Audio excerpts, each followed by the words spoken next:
Bismillahirrahmanirrahim. Alhamdulillahirabbil alamin wal aqibatu lil muttaqin fala udwana illa 'alal zalimin. Allahumma sholli wa sallim ala sayyidina Muhammad wa ala alihi wa sahbihi ajma'in amma ba'du.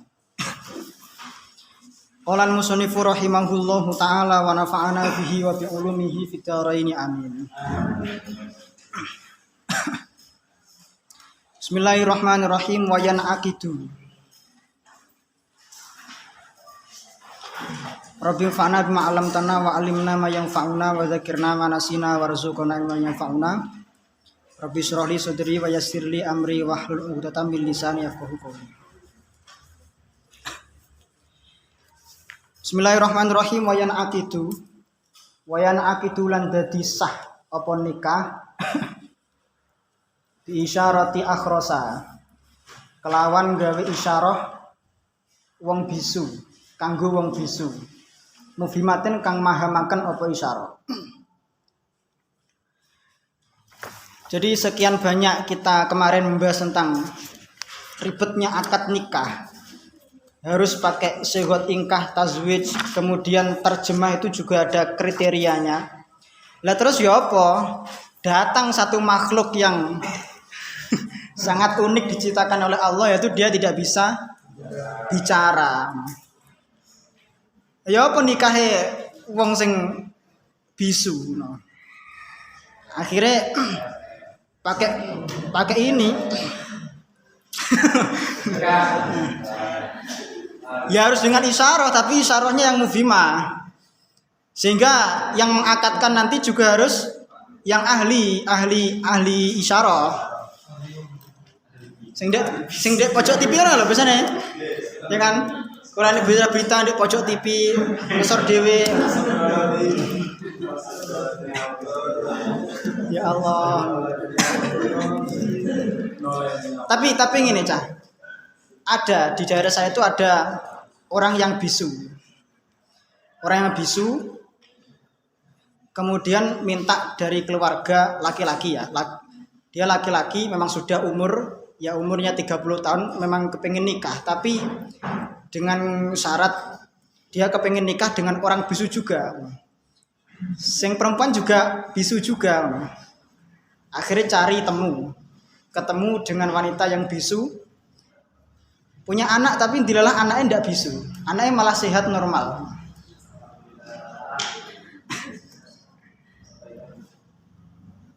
Karena itu mungkin ya itu sudah sebagai takdir yang adil lah. Intinya Allah itu memang maha adil. Tidak kok memang bibitnya itu dari keluarga yang kurang, dalam arti kekurangan fisiknya itu memang kurang. Tapi kemudian hasilnya juga kurang juga enggak. Karena berapa banyak orang yang normal, suami istrinya itu normal, tapi anaknya kemudian lahir dengan anak yang cacat dan sebagainya, itu juga ada. Banyak malah itu. Rezeki Ramadan ini harus belajar itu bahasa isyarah.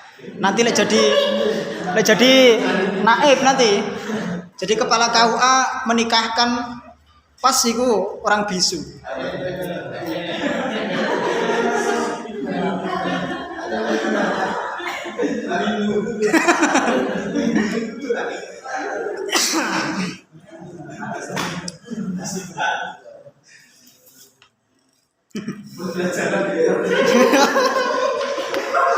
Ya Allah.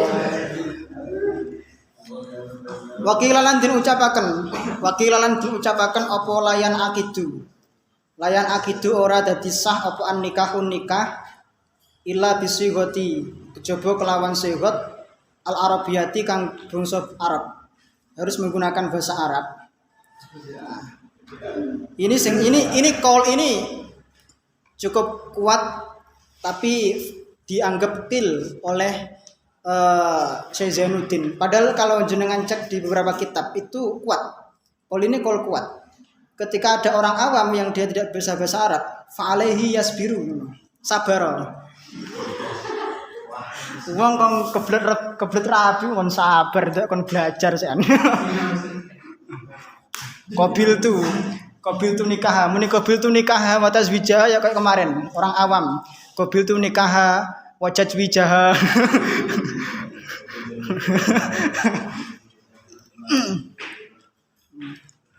Utawa qabil tu diwaca qabilta. Qabilta nikah taswija. Nah, tapi kan wong awam kan layadurru, ora bahaya. Gitu. Kan enggak bahaya. Wis sing kemarin innahu layadurru lahnul ami kafat hita ilmu takallim. Maca angkah taka anu sah wong awam. Pancen kaidahe layadurru, enggak bahaya.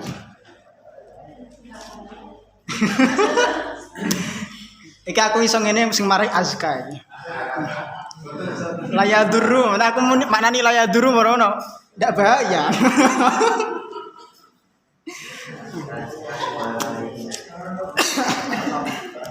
Fa'alaihi mongko jariah. Jadi jariah.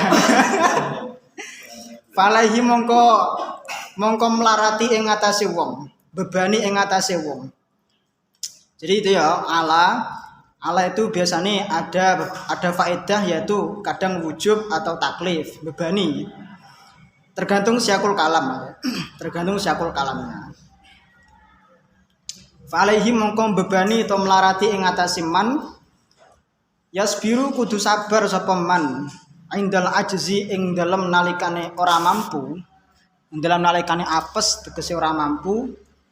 Sampai kapan sabare? Ana batese ila an yata'allama tomoko maring yen to belajar sapa man awi wakila. Wah iki solusi terbaik iki. Awi wakila utawa makilaken sapa man ing wong liya. Wakil. Wa hukiya lan den hikayataken lan den riwayataken apa hadza ikilah qaul an Ahmad saking Imam Ahmad. Jadi pendapat ini populer di dalam mazhab Ahmad bin Hambal. Tapi wafi riwayatin kalau di beberapa kitab Indo itu juga masuk kategori qaul yang kuat juga. Cuma di sini orang Indonesia terlalu berat. Karena tidak semua orang Indonesia mengenyam pendidikan pesantren. Wa kharajalan kejaba kecuali biqauli kelawan pendapat ingsun. Rupane mutasilun.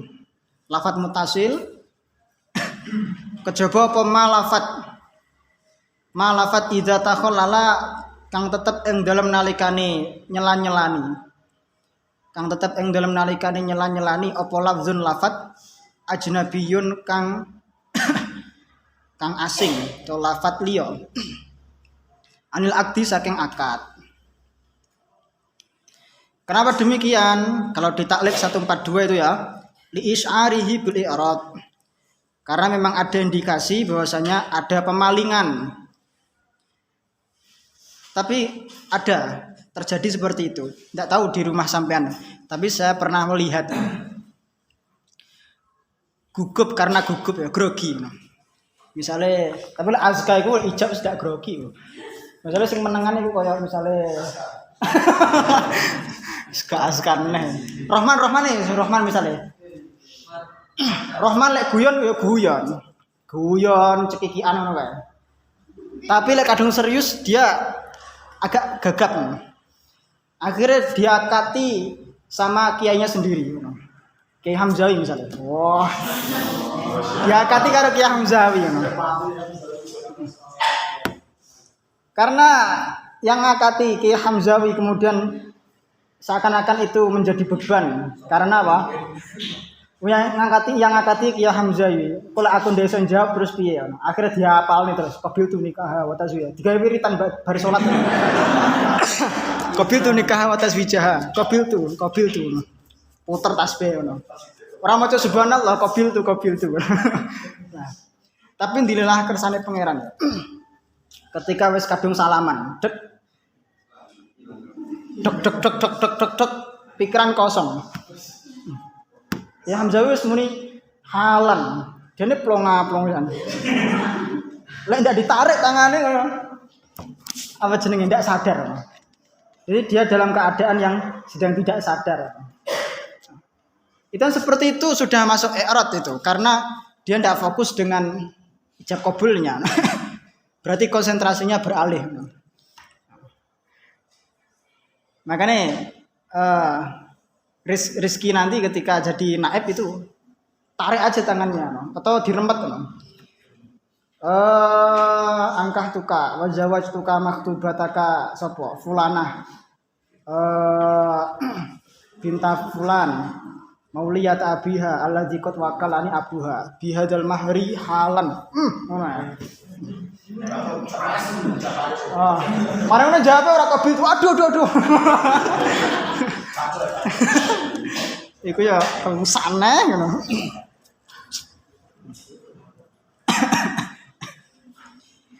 Bismillahirrahmanirrahim. Ma'idza taqallala lafzun ajnabiyyun anil aqdi wa in qalla senajan to sithik apa lafzun ajnabiyyun meskipun sedikit kaangkah tuka ibnataya fastausi biha khairan kaya den lafat angkah tuka nikahaken sapa ingsun ing sira ibnataya ing putri ingsun fastausi mongko gawe wasiat utawa ngalapo wasiat sira biha kelawan ibnati khairan ing kebagusan. Lafzun ajnabi di sini adalah lafaz fastausi biha khairan. Itu adalah lafzun ajnabiyun karena tidak populer di dalam akad.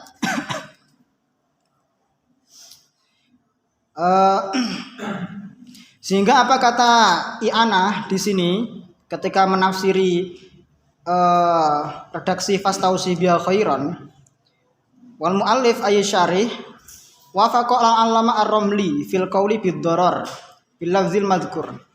Ternyata memang pengarang Fathul Mu'in itu dia memilih pendapatnya Imam Ramli di dalam Nihayah. Justru beliau tidak sependapat dengan gurunya sendiri Ibnu Hajar fil qauli bi adamid darar. Yang kata Ibnu Hajar itu tidak apa-apa, tidak ada masalah. Yang penting itu mutasil itu maksudnya dijawab segera, sambung.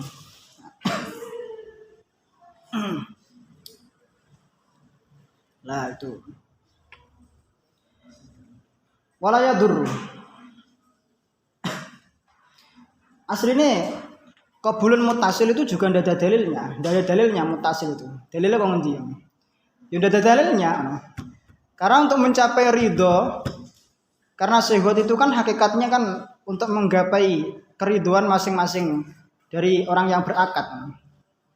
Nah, sesuatu yang bisa memalingkan ridho itu adalah bisa talaub, bermain-main atau i'rad atau berpaling dari konteksnya atau berpaling dari hal yang sedang dia kerjakan. Maka untuk menghindari itu semua ya harus mutasil. Wes sambung ketika itu langsung dijawab itu berarti tidak ada talaub, tidak ada i'rad.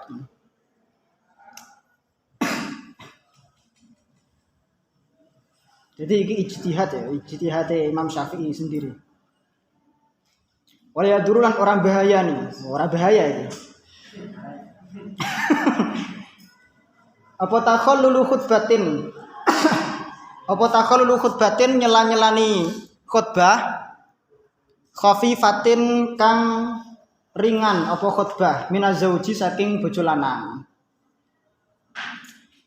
Wa ingkulna ini anak gue ya. Wa ingkulna senajan to milih pendapat sapa kita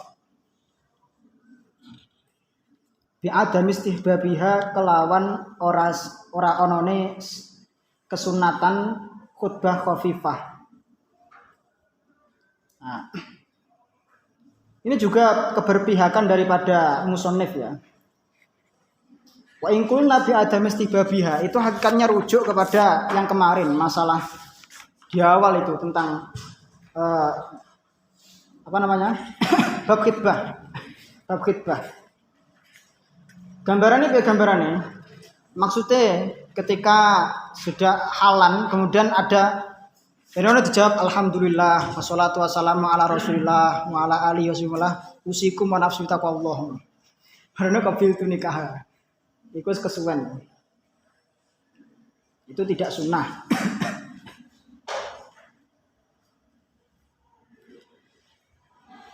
Khilafan halinul layani Lisubki maring Imam Subki. Wa bani Abi Syarif lan Ibnu Abi Syarif.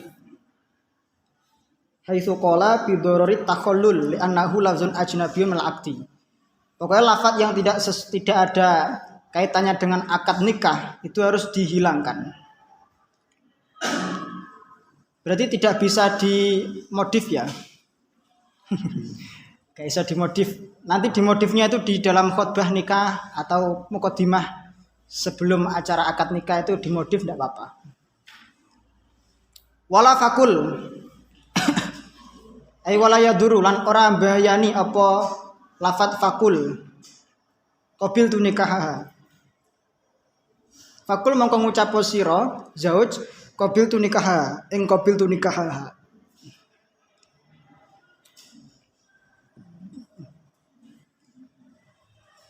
Wali annahu lan krana setuhune qaul qabil fakul qabil tu nikah iku min muqtadul aqdi. Tetap saking tatrapane akad. Tetap saking substansine akad. Nah. Falau aujaba mongko lamun ijab sapa wali sumaraja'a nuli keri-keri jabut menarik kembali sapa wali an ijabi saking ijabe wali atau ijab nikah saking ijab nikah. Iki ndak ridho paling yo. Kayak sik mamang arepe menikahkan menikahkan putrinya dengan Yazid misalnya. Tapi ketika saya sholat istikharah kok ndak padang-padang ngopi. Contoh loh jadi contoh tak iki man. Ternyata ketika ijab itu baru ada kerentek ndak cocok Padahal semeni angkah tuka wa zawaj tuka maktubataka binti bihadzal mahri halan. Qabil tu ndak sido. Ndak sido. Tapi itu mesti dibuat bahan gunjingan orang-orang sekitar itu. Kayak tinggi dolanan. Tapi itu adalah haknya wali untuk mengijabkan, itu kan haknya wali. Kalau wali mau menarik kembali ya sah-sah saja. Apalagi lah di sinetron itu ngono nggih. Sinetron atau di film-film ngono nggih. Akad nikah ono mari ono ceweke sing liya toko. Berhenti.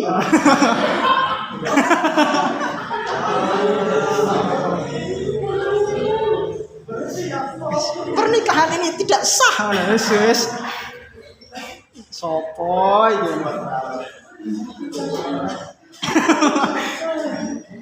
Tapi iku koyo emang ndek sinetron tok ya. Ada enggak di kejadian nyata ada ya? Ada seperti itu ada. Anak lu tanggamu anak apa? Oh enggak ada, berarti aman berarti. Mulai anak iki koyo sinetron temenan. Ya Allah, ya Allah.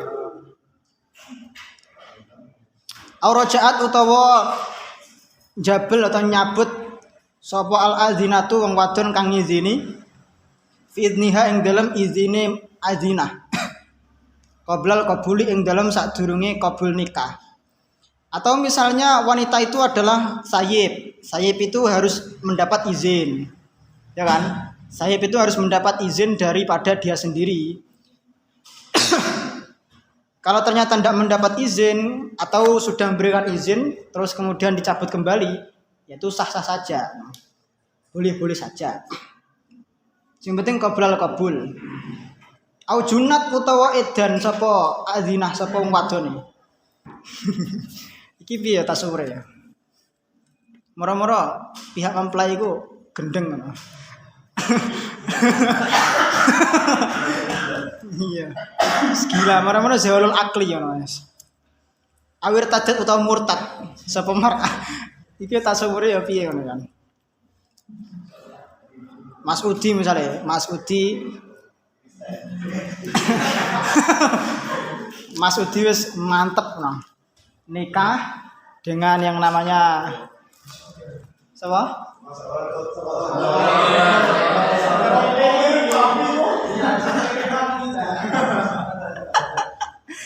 Iki sapa sing durung kena iki? Hah? Kaya kabeh wis kena ya.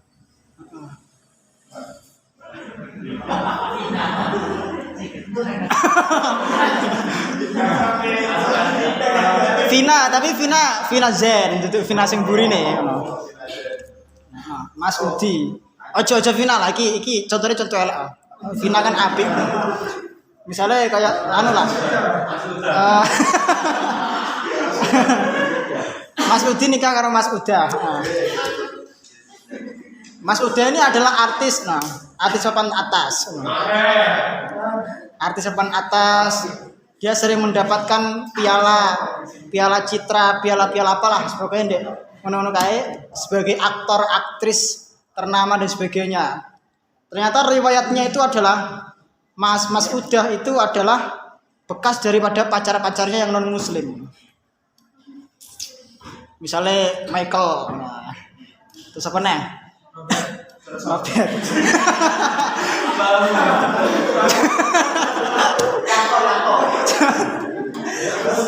Johnson. Ya Allah. Kristiani misalnya. Dan sebagainya. Terus akhirnya tapi dia dinikah paksa yang kemudian dijodohkan oleh Mas Udi yang dia adalah santri Mahat Ali. Yang kemudian harapannya itu dengan menikahi Mas Udah yang itu populer sekali, hampir setiap hari diliput oleh wartawan. Tetapi keimanannya tidak kuat gara-gara mantan pacarnya yang sesama aktor, yang lawan mainnya di dalam acting film dan sebagainya itu pada akhirnya kepencut dengan ya itu tadi Johnson.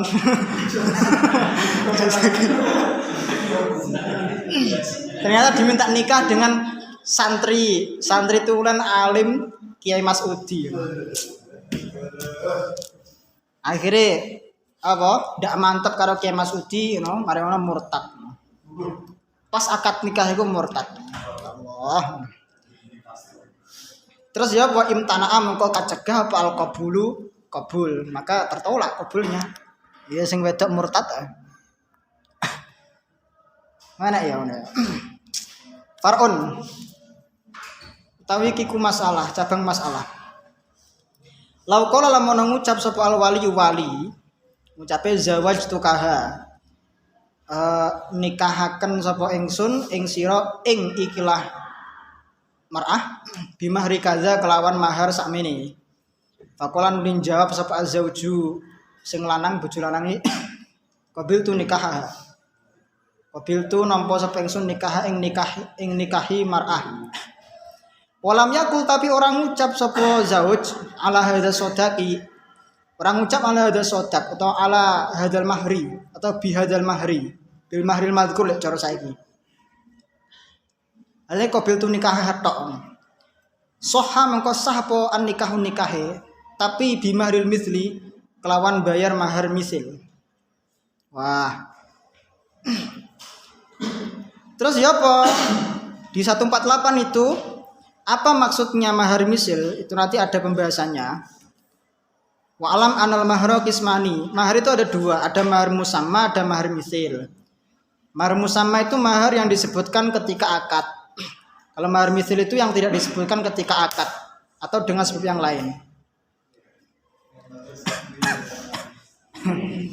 Lah terus bagaimana kita bisa contoh misalnya Azka itu kadung semangat akhirnya lali ngucapnya hadza sodak.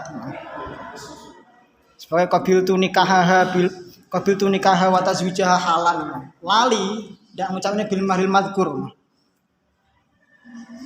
Sing dinikahi iku misalnya anakku. Wah, anakku misalnya siapa? Kolbi. Wah. Kolbi tak angkat anak. Sana. Terus bagaimana cara menentukan mahar misil? Fayu'ta baru biman yusawiha min nisa'nya asobatiha. Maka yang dipertimbangkan adalah orang yang sama sederajat dengan dia dari wanita-wanita yang menjadi asobah dalam arti sisa atau orang lain, ya bisa saudaranya kalau sekarang. Fisini di dalam usianya. Ini indikatornya, usia nih, akal, kecantikan, ekonomi, kemudian janda apa masih perawan dan daerahnya. Wah, nih. Misalnya saya punya 2 anak. Putri saya yang dinikahi Azka itu putri nomor 2. Putri nomor 1 itu siapa? Lutfia misalnya. Lutfia itu selisihnya dengan Kolbi itu misalnya 7 tahun. Contoh mate. Dan dia sudah menikah dia. Lutfia itu sudah menikah, dinikahi oleh Kiai Yakin. Kiai Ainul Yakin.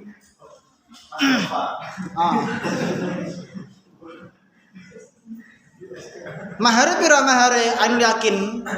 Karena Ainul Yakin itu pegangannya Fathul Muin dan itu dia ngajine tenanan. Ya memang wanita itu memang aisaruhuna sodaqoh. Aisaruhuna sodak. Tapi laki-laki itu harus yang paling pengertian. Akhirnya apa? Dikasih mahar 5 juta. 5 juta sama nonton tiket Indonesia lawan Argentina.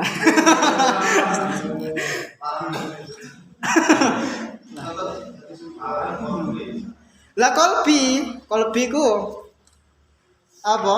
Anaknya pendiam.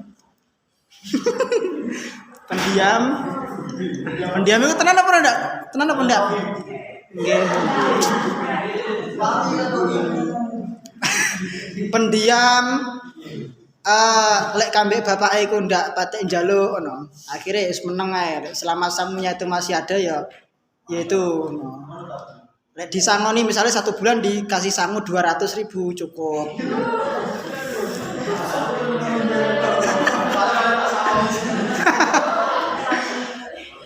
Akhirnya neriman. Dan ketika di khidbah sama Azka, jenengan dek sampean minta mahar berapa?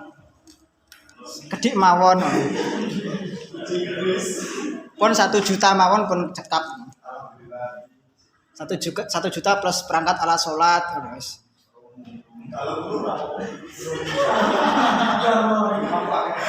Tapi lali, Azkane lali nyebut nih mahar ya. Menurut kaul ini jatuhnya itu bukan mahar musama lagi tapi mahar misil. Akhirnya melu mahare Lutfia sing 5 juta. Jedot iki kok. Bosok iki. Ya Allah. Ya Allah. Akhirnya Azka mahare 5 juta. Waduh. Ya Allah.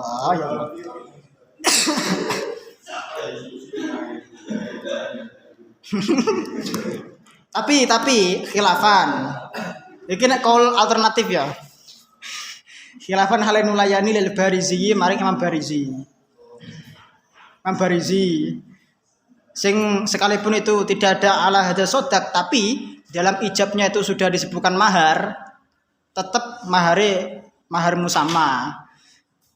Saya menyebut ketika mengakatkan Kolbi nyebutnya bimahri miliun wahid 1 juta. Terus kemudian Azka jawabnya dada bil mahril madkur qabiltu nikah wa tazwijaha halan.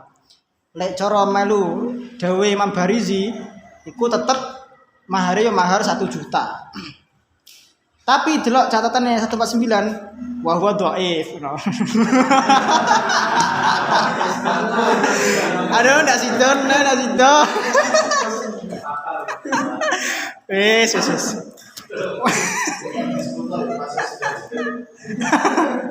Wa huwa dhaif ngono. Haitsu qala bi adami sihatin nikah hina idzin. Malah ndak sah malah. Ya Allah ya. Pancen ya seperti yang kita sampaikan dulu ya, bahwasanya memang akad nikah itu memang didesain oleh Imam Syafi'i ketika merumuskan syighot atau akad nikah itu menganalogikan dengan akad jual beli. Akad jual beli itu pakai dasarnya apa? Innamal bayu antarodin. Jual beli itu harus hanya bisa sah dengan cara saling ridho. Saling ridho itu diwujudkan dengan apa? Karena ridho itu amrun khafiyun, cara di Fathul Mu'in, war ridho amrun khafiyun. Ridho itu perkara yang samar. Saya tidak bisa mengetahui azkar ridho apa ndak tak rabekno karo qalbi no. Karena mungkin dia kepinginnya dengan karo apa? Karo cinta Laura misalnya.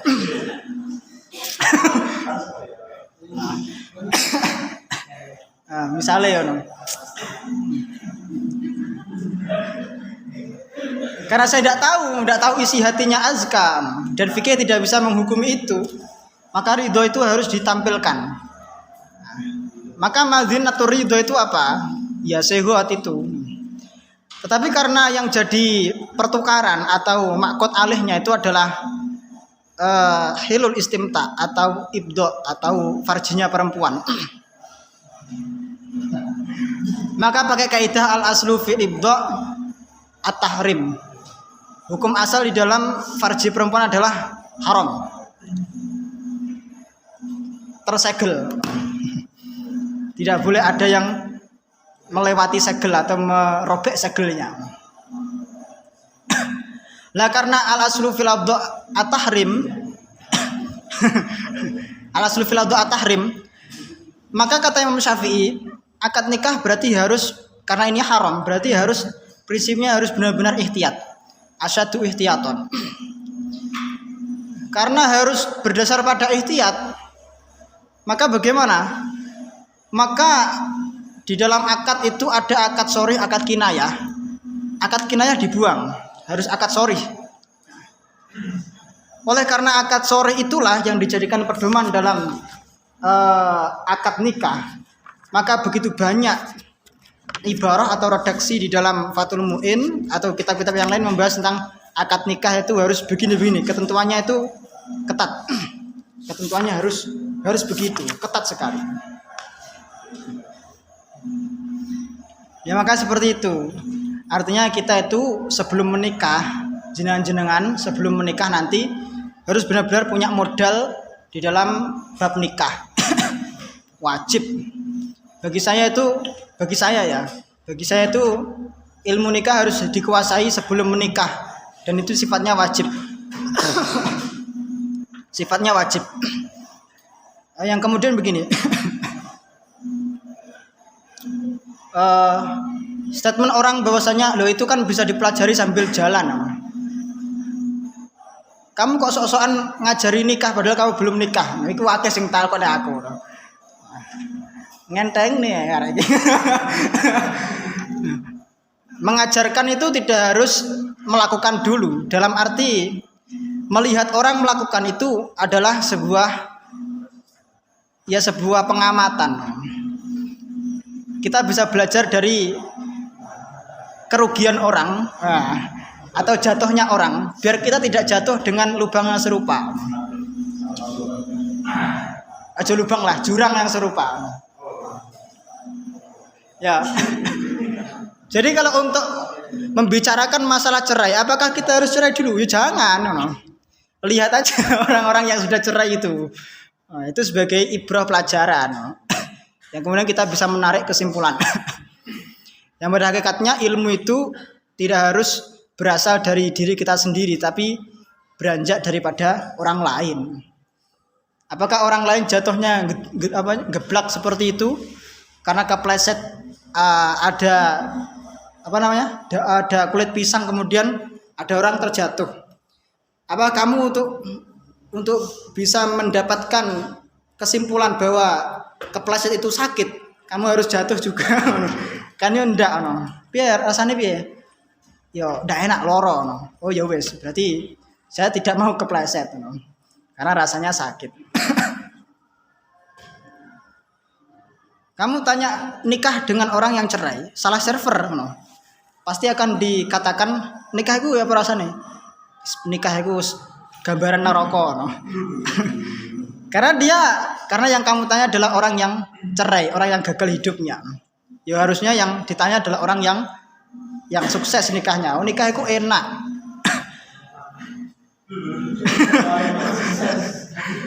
Jadi Gus dia Gus rada rewel iki.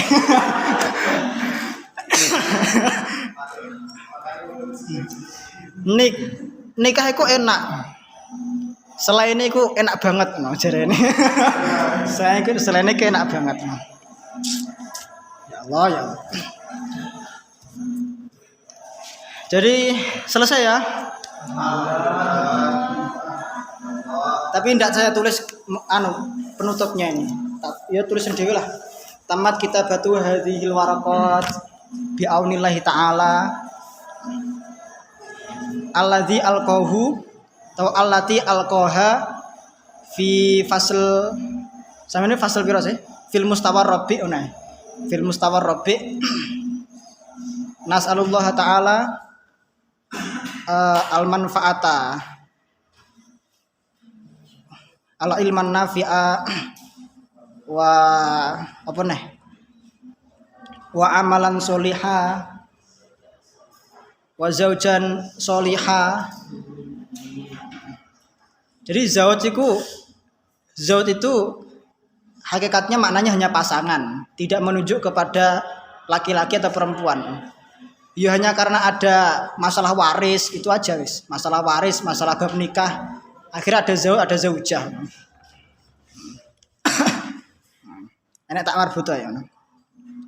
Jadi saya ulang lagi, kitab Tashilul Mubin ini kenapa saya tulis seperti ini? Ini hakikatnya adalah perpanjangan daripada kita belajar mata kuliah Bahsul Masail ya. Kitab adalah perpanjangan daripada mata kuliah Bahsul Masail. Mata kuliah Bahsul Masail itu pada semester 3 dan 4 itu sebatas teori. Semester 3 dulu kalau jenengan masih ingat itu bagaimana cara kita menjadi moderator yang baik, menjadi perumus yang baik, menjadi musuh yang baik, menjadi panitia yang baik. Itu sudah kita pelajari semua. Kemudian apa saja referensi di dalam kitab-kitab mazhab yang harus kita ambil. Kemudian semester 4 kita beranjak kepada bagaimana cara kita menggunakan metode. Ada metode qauli, ada metode mana? Terus ya lali san. Ada ilhaqi, terus manhaji, yang terakhir ada istislahi. Ya. Tetapi hakikatnya itu semua adalah kita harus punya pedoman bahwa teks itu sifatnya liar. Dewi Gus Bae itu teks itu sifatnya liar. Artinya pemaknaan itu tergantung kepada siapa yang memaknai. Oke lah, pengarang Fathul Mu'in Syekh Zainuddin itu mengarang kitab Fathul Mu'in. Bagi beliau itu gampang. Bagi beliau ya. Tapi les tekan arek-arek Mahat Ali. Oh, wis lek pas setoran wis mbulet sak karepe dhewe. Mulai lek pas setoran i'anah ngono kae. Iku mesti mbulet sak karepe dhewe. Malah gak setoran jadi. Nah itulah. Nah sehingga Tashilul Mubin ini adalah perpanjangan dari itu. Karena kita harus benar-benar bisa memahami satu persatu kata yang ada di dalam kitab. Yang kemudian kita harus menafsiri. Sebenarnya keberpihakan musonif itu bagaimana? Cara merumuskan musonif, pola pikirnya musonif itu bagaimana? Maka itulah nanti kamu bisa baca ta'liqan itu. Nah, yang kemudian begini, ini juga berlaku bagi jenengan ketika menulis ya. Tulisan yang Anda tulis itu hakikatnya milik siapa? Ya milik Anda. Tulisan yang ditulis oleh Syekh Zainuddin ini hakikatnya milik siapa? Milik Syekh Zainuddin. Tetapi karena sifat ketawaduan beliau, pada akhirnya bukan redaksinya itu tidak meredaksikan pada qaulnya beliau sendiri, tetapi merujuk kepada qaul gurunya. Nah, yang itu artinya apa? Ketika ada qaula syaikhuna di dalam Fathul Mu'in, itu berarti musannif Fathul Mu'in itu sejalan dengan atau memilih pendapat daripada gurunya. pasti nanti ada beberapa pendapat yang memang disebutkan. Kalau memang itu ada khilaf, ya hanya disebutkan dan akan disebutkan keberpihakannya. Kalau misalnya seperti tadi khilafan lil barizi, berarti kaul yang disampaikan oleh Fathul Mu'in pada masalah khilaf-khilaf itu tidak dipilih oleh Fathul Mu'in. Bahkan ketika ada law-law goyah seperti itu, ada wa'in, ada walau, itu hakikatnya itu pilihan daripada musonef sendiri. Nah, beliau memang memilih itu. Contoh ya. Tadi wa kharaja bi qauli muttasilun ma idza taqallal lafdzun ajnabiyyun anil aqdi wa in qalla. Berarti ada pendapat yang mengatakan ini kan sekalipun sedikit ini kan bisa merusak. Berarti ada yang mengatakan yang merusak itu harus banyak, bukan sedikit. Sedikit itu belum merusak akad. Nah, tapi yang dipilih oleh Fathul Mu'in adalah sedikit pun sudah merusak. Ma idza taqallal lafdzun. Sedikit pun sudah merusak. Nah seperti itu. Kemudian misalnya wala yaduru takhullu khutbah khafifah min az-zauji wa in qulna, meskipun kita Fathul Mu'in itu memilih pendapat condongnya adalah pada bi'adami istihbabiha. Di sini sudah ditunjukkan kecondongannya bahwa Fathul Mu'in itu memilih kaul yang tidak menyunahkan itu, jadi hindari itu. Tetapi ada kaul itu hanya disampaikan aja. Hanya disampaikan aja. Nah, itu seperti itu di dalam beberapa kitab-kitab yang harus kita pahami.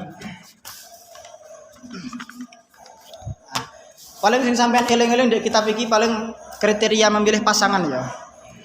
Walut wala aula an yakuna wafiratul aqli Aku sampai apal aku.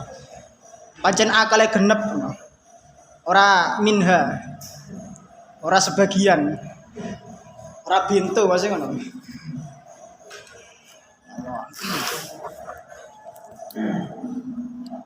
Niki terakhir sebelum kita tutup, saya mau menyampaikan satu kisah yang mungkin menjadi renungan bagi kita ya. Ini kisah cinta. Pancen sampean kan budak-budak cinta.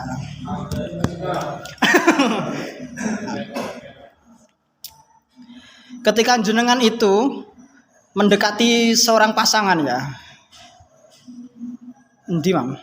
Ketika jenengan mendekati lawan jenis yang kemudian ada niat untuk serius, yang kemudian terlanjur sudah dekat dan kemudian ternyata tidak jadi, kemudian tidak jadi, akhirnya apa? Akhirnya bagi orang yang ketutup akalnya, hatinya itu tertutup juga, dia menjadi sumpek. Bisikan-bisikan iblis itu masuk, ayo bunuh diri ning jembatan Suhat.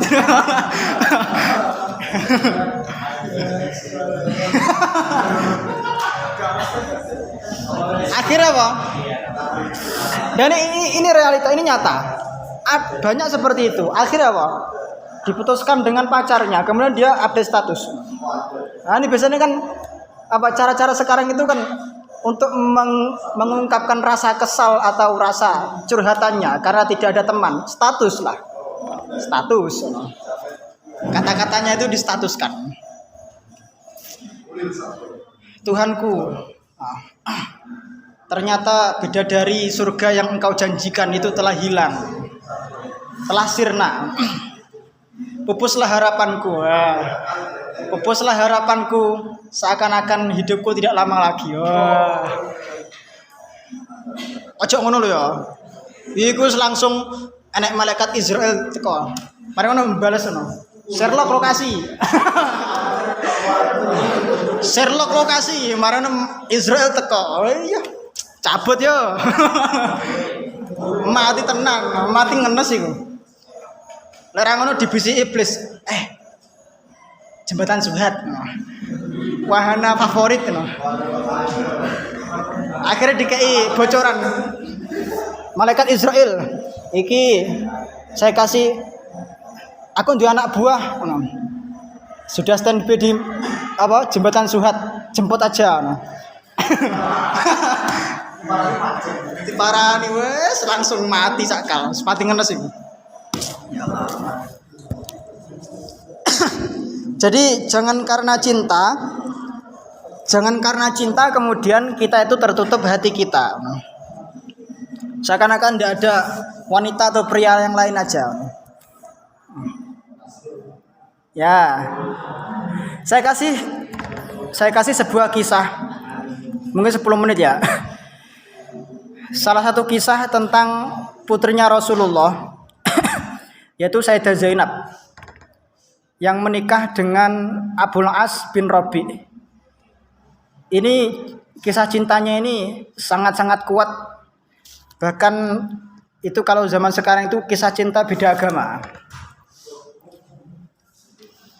Iku wis ana riwayate, wis ana kisah cintane. Kisah cinta beda agama. Abul As itu adalah orang yang solih. Ini di kitab-kitab banyak kalau yang meriwayatkan ya. Tetapi riwayat yang penuh terkait kisahnya itu saya belum menemukan. Tapi ini pernah diceritakan oleh Syekh Ratib An-Nabulsi di dalam YouTube-nya. Terus kemudian ada yang meringkasnya dalam bentuk bahasa Indonesia. Yang ini saya bacakan aja. Mumpung enak maksudnya. Jadi Abu As bin Rabi itu adalah kalau dengan Zainab berarti sepupu. Pernikahan dekat tapi bukan mahram. Sepupu kan tidak mahram. Sing isih mahram iku keponakan. Iku masih mahram. Jadi Abul As itu bapaknya namanya Robi, ibunya namanya Halah. Walah, orang ono teh. Halah iku bintu Khuwailid. Halah itu adalah putri daripada Khuwailid, yang Khuwailid itu adalah bapak daripada Sayyidah Khadijah. Sehingga Halah itu adalah saudarinya Sayyidah Khadijah, yang mana berarti ketemu sepupu. Itu bersyukur, Sayyidah Khadijah itu bersyukur. Ternyata Abul As itu mau menikah dengan Zainab putrinya Rasulullah. Pada saat itu Khadijah sudah menikah dengan Rasul. Karena dua-duanya sama-sama alim, sama-sama soleh. Tapi pernikahan ini berlangsung ketika Nabi belum menjadi Nabi. Nabi belum menjadi Nabi, belum ada wahyu. Abu As bin Rabi datang kepada Nabi Muhammad sebelum masa kenabian. Di setiap kejadian itu ada bentuk keteladanan. Abu As berkata kepada Nabi, bahasa Indonesianya ya, aku ingin melamar Zainab putrimu yang paling dewasa. Uridu an atazawwaj bintaka al-kubra. Bahasanya tidak seperti itulah. Saya ingin melamar Zainab putrimu yang paling dewasa. Permintaan daripada Abul As ini hakikatnya menunjukkan ini adalah adab daripada seseorang santri Mahat Ali. Nah, kepengen menikahi perempuan, iku ngomong ning bapake ngono. Ya. Orang kemudian diberi modus-modus menafkahi dulu ngono. nyicil nafkah marang ndak dadi ngono. Ayo, gawat. Terus kemudian Nabi Muhammad menjawab, aku tidak akan menerima lamaranmu sebelum aku meminta kesediaannya. Nah, karena yang memang menikah itu antara Abul As dengan Zainab. Di sini ini adalah bentuk tanggung jawab wali, bahwasanya Nabi itu ketika mau menikah Zainab ya tanya dulu Zainabnya. Jadi ketika jenengan besok jadi wali, aja saenake dhewe sekalipun ada fikihnya, memang ada wali ijbar, tapi hindari itu memang ketentuan hukum. Nah, mau menikahkan Lutfia ya tanya Lutfia dulu, mau apa enggak, mau enggak Lut, kalau enggak mau ya jangan dipaksa, ya Lut ya, kalau enggak mau jangan dipaksa. Ya. Rifki langsung kode-kode. Rifki ndak mau mate Lutfian ndak mau sama sampean Rif ngono. Oh. Ajare ndak mau, Mang. Jangan dipaksa. Mang. Karena kenapa? Karena hakul kafaah di sini ketika putrinya itu adalah masih perawan, maka hak yang paling utama menggugurkan kafaah atau menggunakan adalah putrinya. Yang menerima khitbah itu siapa? Putrinya. Kemudian wali. Setelah itu Nabi Muhammad kemudian menemui Zainab lalu mengatakan, putra bibimu datang kepadaku. Wazakarosmaki, ia menyebut namamu. Apakah kamu bersedia untuk dijadikan sebagai istrinya? Hal tardoina, ini tidak salah begini. Hal tardoina an yakuna zaujan laki. Apa kamu ridho? Kamu sedia kalau putra dari bibimu, maksudnya Abul As itu menjadi suamimu? Kemudian ketika ditanya itu Zainab tidak menjawab. Zainab pun memerah wajahnya, ihmarra wajuha wa tabassamat. Itu berarti tanda Rasul langsung menangkap idenya. Oh, berarti itu tanda suka. Zainab melakukan ini bukan karena dasar, bukan karena dia tidak pinter. Memang ini adabnya. Seyogianya memang perempuan itu punya rasa malu. Ketika ihmarra wajuha dan ittasamat itu adalah ekspresi malunya Zainab yang kemudian malu untuk mengatakan iya, tetapi hakikatnya mau. Tapi kowe wong wedok zaman sekarang ya lek ndak iya ngono kowe piye ngono ya. Kalau karuan iya ngono. Iya ngono.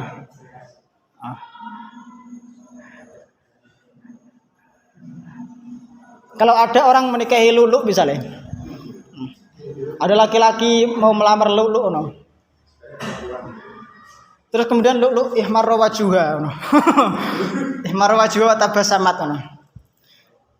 Iku ndak tahu antara baina naam atau kepeksa, no. Ya Allah. Kemudian Nabi Muhammad pun kemudian menikahkan Zainab dengan Abul As. Geden-gedenan, acaranya itu geden-gedenan. Maklumat. Ora ono orkes zaman Nabi ngono. Dan dimulailah kisah cinta keduanya. Sehingga keduanya diberikan putra bernama Ali dan putri bernama Umamah. Setelah beberapa waktu, ini baru terjadi konflik karena menikah itu harus ada konflik, harus wajib itu menikah itu wajib ada konflik. Kalau tidak ada konflik itu berarti ada yang tidak beres dengan pernikahannya. Setelah beberapa waktu terjadilah suatu permasalahan keluarga. Nabi Muhammad diangkat sebagai nabi. Sedangkan saat itu Abul As itu pada saat itu komplotannya atau kelompoknya itu adalah orang-orang kafir Quraisy yang pembesar pengusaha, karena memang circle-nya itu ya seperti itu. Circle-nya Abul As itu seperti itu, pembesar semua. Tetapi kemudian ketika Nabi Muhammad diangkat menjadi nabi, memaklumatkan sedikit demi sedikit Nabi Muhammad memaklumatkan bahwa beliau menerima wahyu, masuklah Islam. Akhirnya didengkot kafir Quraisy itu melarang. Kalau kamu Abul As, kalau kamu mau tetap ada di circle kita, no. Maka jauhi Muhammad. No. Padahal Nabi Muhammad itu adalah mertuanya sendiri. No. Sedangkan saat itu Abul As sedang dalam bepergian dan ketika pulang ia mendapatkan istrinya telah beriman. Moro-moro di omah itu Zainab itu berkata kalau tadi Abah itu mengatakan menyuruh saya untuk masuk Islam begini-begini. Terus kemudian saya masuk Islam. Ya karena saya takzim kepada Abah. Ini sudah permasalahan akidah ini. Berarti yang Zainab itu ikut dengan ayahnya yang muslim Tetapi kemudian Abul As tetap kekeh dengan agamanya. Apa jawabnya? Zainab berkata kepada Abul As, saya memiliki kabar besar untukmu. Abul As kemudian berdiri meninggalkan Zainab. Zainab terkejut dan mengikuti Abul As. Zainab berkata, ayahku telah diutus menjadi Rasul dan aku beriman kepadanya. Abul As berkata, mengapa engkau tidak mengabariku terlebih dulu? Kok enggak ngomong-ngomong sih? Gelut iki wisan. Tuku tas kok ndak ngomong-ngomongnya piye maksudnya? Wah. Wes gawat iki. Siki perang dunia akan ada. Kenapa kau tidak mengabariku dulu? Lalu Zainab berkata, tidak mungkin aku mendustakan ayahku, dan ayahku bukanlah pendusta. Ayahku itu orang yang jujur dan dapat dipercaya. Bukan hanya aku sendiri yang beriman, tapi ibuku Khadijah itu juga beriman. Saudara-saudaraku, putra pamanmu Ali bin Abi Thalib, putra bibimu Utsman bin Affan, dan temanmu Abu Bakar pun telah beriman, kata Zainab. Lalu Abul As berkata, sungguh aku tidak mau bila orang-orang berkata bahwa aku mengkhianati kaumku karena atas desaan daripada circle-nya tadi. Mengkufuri nenek moyangku karena mencari kerelaan istriku. Sungguh ayahmu bukanlah orang yang patut dicurigai, karena dia tahu bahwa mertuanya itu adalah orang besar, orang yang jujur, orang ramah. Apa kamu tidak mau menerima alasanku? Apa jawab Zainab? Bila aku tidak menerima alasanmu, siapa lagi orang yang mau menerima alasanmu? Wah. Suaminya itu sedang susah, kemudian kena tipu orang misalnya. Kalau bukan istrinya yang membenarkan atau mensupport dia, siapa lagi? Ini Zainab ngono.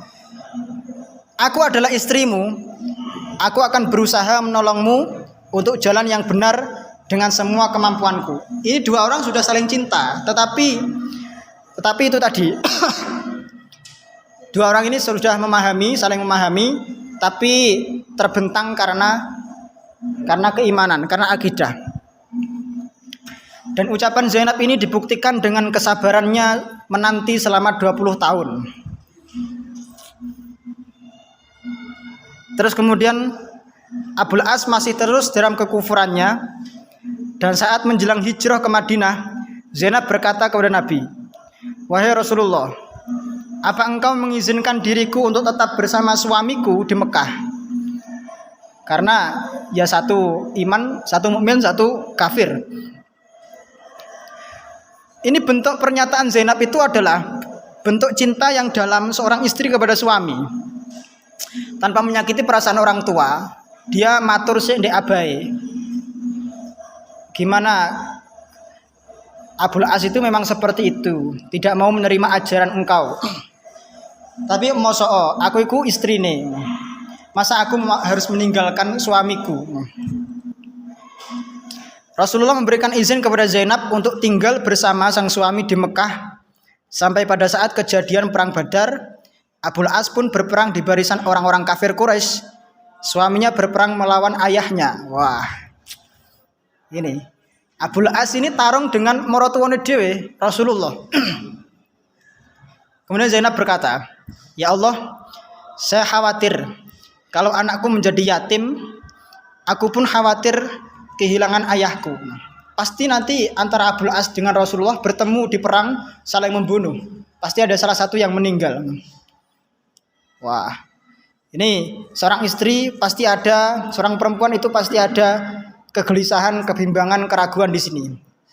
Karena ingin mempertahankan orang yang dia cintai. Abul As itu suaminya adalah orang yang dicintai, ayahnya juga orang yang dicintai, anak-anaknya juga orang yang dicintai. Tetapi antara orang-orang yang dicintai itu tidak dalam satu circle. Wah, ini mulai ada konfliknya ini. Setelah perang usai, pada saat itu kafir Quraisy kalah sehingga Abul As menjadi tawanan perang. Dan kabar ini pun sampai ke rumah Zainab. Zainab bertanya, apa yang terjadi terhadap ayahku? Dijawab oleh orang-orang muslim, kemenangan diperoleh oleh kaum muslimin. Karena pada saat itu perang Badar dimenangkan oleh orang muslim. Apa reaksi Zainab? Zainab lantas bersujud syukur kepada Allah atas kemenangan yang diperoleh ayahnya. Lalu menanyakan kabar suaminya. Terus ya apa kabari bojoku? Setelah mengetahui kabar bahwa suaminya ditawan, Zainab berkata, aku akan mengirimkan tebusan untuk suamiku. Pada saat itu, pada saat pernikahan, ibunya yang tercinta yaitu Khadijah itu menghadiahi kalung kepada Zainab, kalung yang sangat berharga kepada Zainab, untuk dipakai oleh Zainab atau disimpan. Yang kemudian apa? Zainab tidak memiliki sesuatu yang berharga untuk dijadikan sebagai tebusan kecuali kalung yang dulu diberikan oleh Khadijah sang ibunda kepada Zainab. Akhirnya Zainab mencopot kalungnya dan menitipkan kalung itu kepada saudara kandung Abul As untuk diberikan kepada Rasul sebagai tebusan suaminya. Kalung yang sangat berharga di pemberian dari ibunya itu dipakai untuk tebusan, nebus suami ini. Saat itu Rasulullah sedang duduk. Beliau sedang memeriksa tawanan dan tebusan perang. Dan saat melihat kalung Khadijah, beliau bertanya, loh ini tebusan untuk siapa? Karena pada saat itu Rasul tahu kalau ini kalungnya kalung Khadijah, wong istri dhewe. Bisa jadi itu yang membelikan ya Rasul sendiri ya no. Iki sing nukokne aku, sing nggih Khadijah diberikan ke Zainab, kok ini diberikan ke saya? Sahabat menjawab, ini tebusan untuk Abul As. Rasul pun lantas menangis. Kemudian bersabda, ini adalah kalung Khadijah. Wahai sahabatku, orang ini Abul As, kami tidak pernah mencelanya selama ia sebagai menantuku. Rasul tidak pernah mencela menantunya karena Rasul itu adalah figur mertua yang paling humble, paling baik. Jadi mertua itu ojo sithik-sithik ngamuk ngono. Mantuku kok turu azka ngono. Mari rabi turu urung kerja soalnya turu mangan turu. Mertua yang sabar itu, nak, ayo waktunya makan digugah. Ya Allah. Apakah boleh saya melepaskan dirinya dari tawanan? Ini bentuk keadilan daripada Rasul, karena Rasul tahu bahwa itu adalah menantunya dan dia menjadi tawanan perang, maka Rasul izin dulu kepada orang-orang muslim pada saat itu, para sahabat, untuk membebaskan Abul As. Ndak sakare pede maksudnya ngono. Rasul bersabda, apakah kalian menerima jika kalung Khadijah ini dikembalikan kepada Zainab? Seorang Rasul kalau sudah begini meminta izin kepada orang menerima kalung tadi, itu adalah bentuk ketawaduan. Karena kenapa? Perintah utama untuk bisa membebaskan atau tidak itu ada pada Rasul hakikatnya. Jadi Rasul tidak perlu izin kepada orang lain. Tapi Rasul ini adalah bentuk tawaduknya sebagai seorang pemimpin. Artinya anggotanya dia harus tahu. Para sahabat menjawab, iya boleh wahai Rasul, nggih mboten napa-napa. Ini berarti adabe prajurit, samina wa ta'na. Ora kok langsung nyuwolot, lho. Apa jenenge? KKN, yo. Apa nepotisme, apa ngono. Mentang-mentang menantunya sendiri dibebaskan.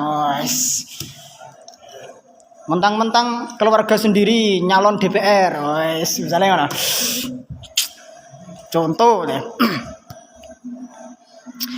Rasul memberikan kalung itu kepada Abul As dan bersabda, katakan kepada Zainab, janganlah kamu hilangkan kalung Khadijah ini.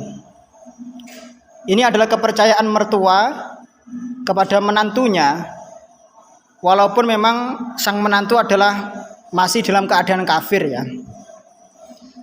Kemudian Rasul bertemu Abul As. Wahai Abul As, aku akan berkata rahasia kepadamu. Wahai Abul As, sesungguhnya Allah memerintahkan kepadaku untuk memisahkan wanita muslimah dari lelaki kafir. Iki sing sepet iki. Sesungguhnya Allah memerintahkan kepadaku untuk memisahkan wanita muslimah dari lelaki kafir. Maukah dirimu mengembalikan Zainab kepadaku? Wah, betik wadek ngono. Sampean purun iki anakku kok balik ndek aku meneh ngono. Apa jawabnya Abul As? Iya, baik ngono. Wah, itu gentle tenan iki. Ini figur sebagai lelaki memang harus benar-benar menerima risiko. Dia harus bertanggung jawab atas segala konsekuensi. Lalu setelah itu Abul As kembali ke Mekah.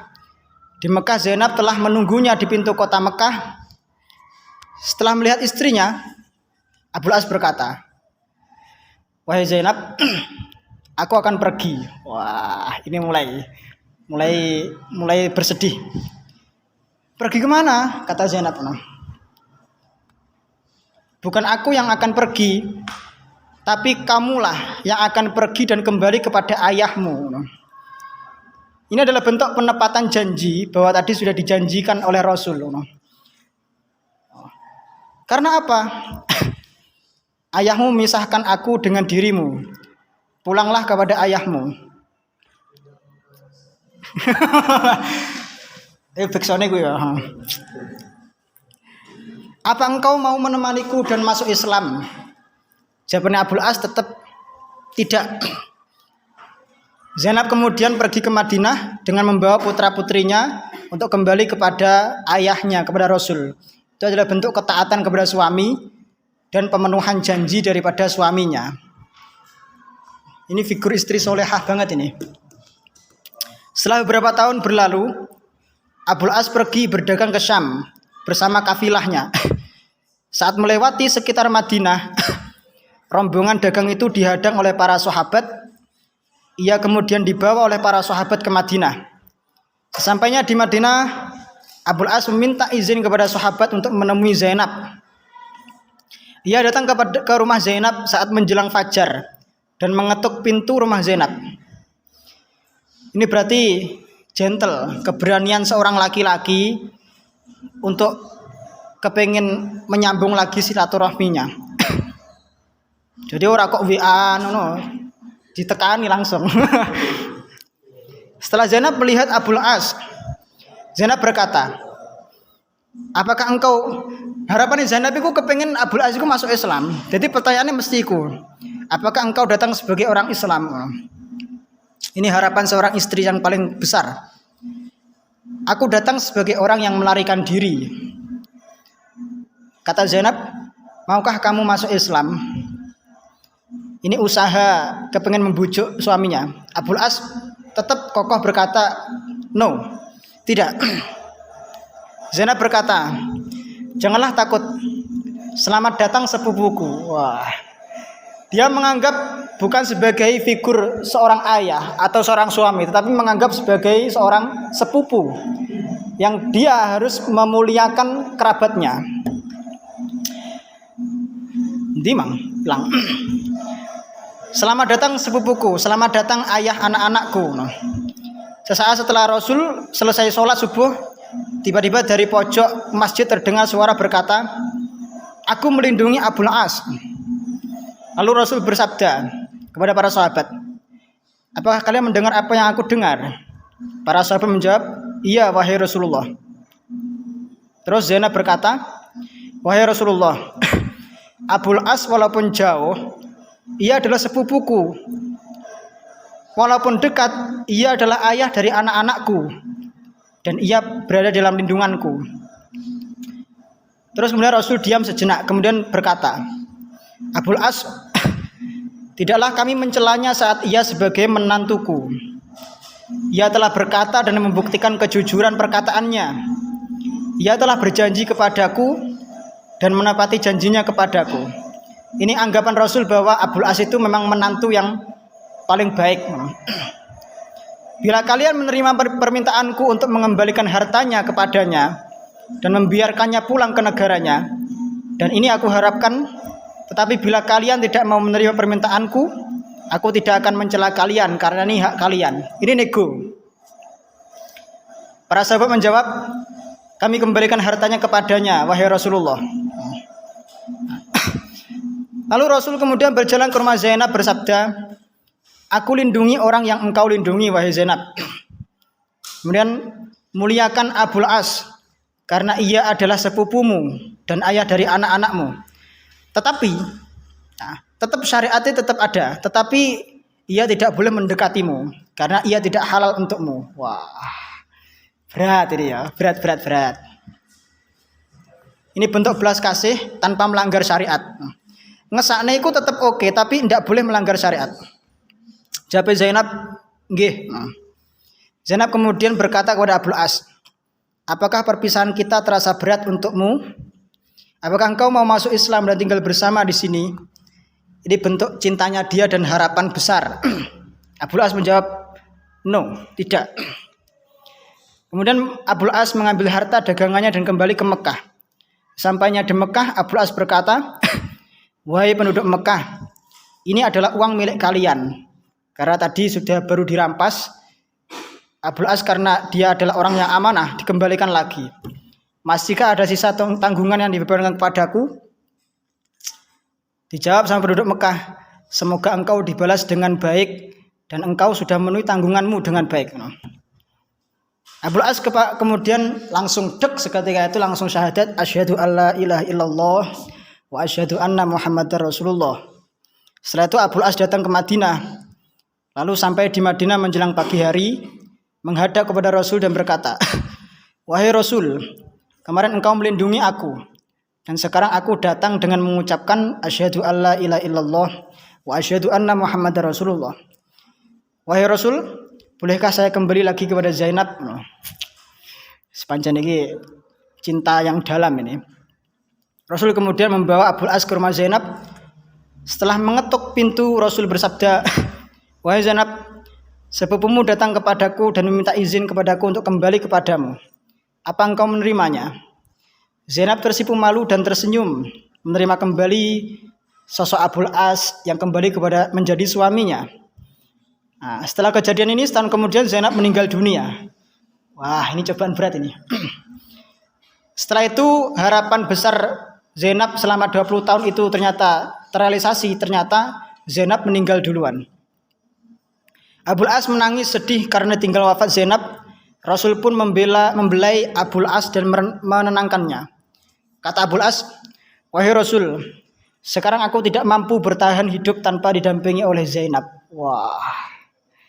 Lalu setelah itu Abul As wafat menyusul istrinya. Setahun kemudian. Wah. Ini tamat ini. Ini keren ini, kisah-kisah seperti ini itu memang benar-benar cinta yang alami dan abadi. Yang tidak semua itu mungkin bisa mendapatkannya, tetapi semua orang bisa mengharapkannya. Tetapi takdir Tuhan ya pasti seperti itu.